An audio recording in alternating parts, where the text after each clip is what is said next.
अस्सलाम वालेकुम व्यूअर्स, मैं हूं मोहम्मद शहजाद। आप देख रहे हैं मेरा यूट्यूब चैनल।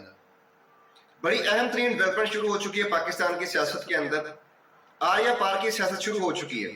पाकिस्तान में इंतखाबात होंगे या नहीं, अदलिया के फैसले पर अमल होगा या ताकतवर हरके अपना जोर लगाकर फैसले को रद्द कर देंगे।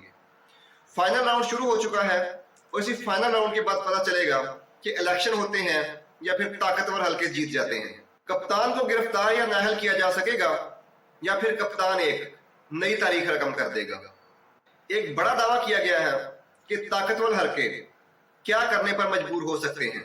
यह भी सोचा जा रहा है कि इमरान खान को रास्ते से ना हटाया गया तो वो हमारे गले की हड्डी तो बन ही चुका है, कहीं वो हमारा बेड़ा गर्क न कर दे।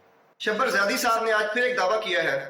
उनका कहना है कि इदारों के अंदर ये सोच पाई जा रही है कि इस हुकूमत को ज्यादा अरसा बर्दाश्त नहीं किया जाएगा। उन्होंने आज फिर एक टेक्नोक्रेट सेटअप की बात की है। शब्बर ज़ैदी साहब का यह भी कहना है कि किसी मुल्क में डिफॉल्ट होने के बाद जो हालात होते हैं, यानी अगर कोई मुल्क दिवालिया हो जाए और दिवालिया होने के बाद उस मुल्क के अंदर क्या हालात होते हैं, उस मुल्क में महंगाई बेपनाह बढ़ जाती है, की करेंसी गिर जाती है, एलसीज बंद हो जाती हैं। शब्बर ज़ैदी साहब का कहना है कि बाकी ममालिक में डिफॉल्ट के बाद जो सूरत हाल होती है वो सूरत हाल पाकिस्तान में अब बनी हुई है। यानी पाकिस्तान ने डिक्लेयर तो नहीं किया लेकिन पाकिस्तान प्रैक्टिकली डिफॉल्ट कर चुका है और हुकूमत मुश्किल फैसले करने से कतरा रही है। और इस वजह से उनका कहना है कि कोई गैर सियासी सेटअप ना आ जाए, यानी मार्शल लॉ ना लग जाए, इसलिए मुल्क के अंदर एक टेक्नोक्रेट सेटअप जरूरी है। और उनका यह भी कहना है कि इलेक्शन मसले का हल नहीं है। उनका कहना है कि अगर इलेक्शन हो भी जाते हैं तो नई आने वाली हुकूमत ज्यादा देर नहीं चल सकेगी, क्योंकि मुल्क की मईशत बुरी तरह तबाह हो चुकी है। अल्फाज तो शब्बर ज़ैदी साहब के हैं, मगर मुझे साफ तौर पर ये स्टैब्लिशमेंट का बयानिया लग रहा है। और एक और खबर ये है, गफूर हैदरी साहब जो मौलाना फजलुर रहमान के राइट हैंड हैं, उन्होंने दावा किया है कि एक बार जनरल बाजवा ने मौलाना फजलुर रहमान साहब को GHQ बुलाया और जैसे ही मौलाना साहब जाके बैठे, बाजवा साहब ने उन्हें गालियां देना शुरू कर दी। पहली गाली दी, हमने बर्दाश्त कर लिया।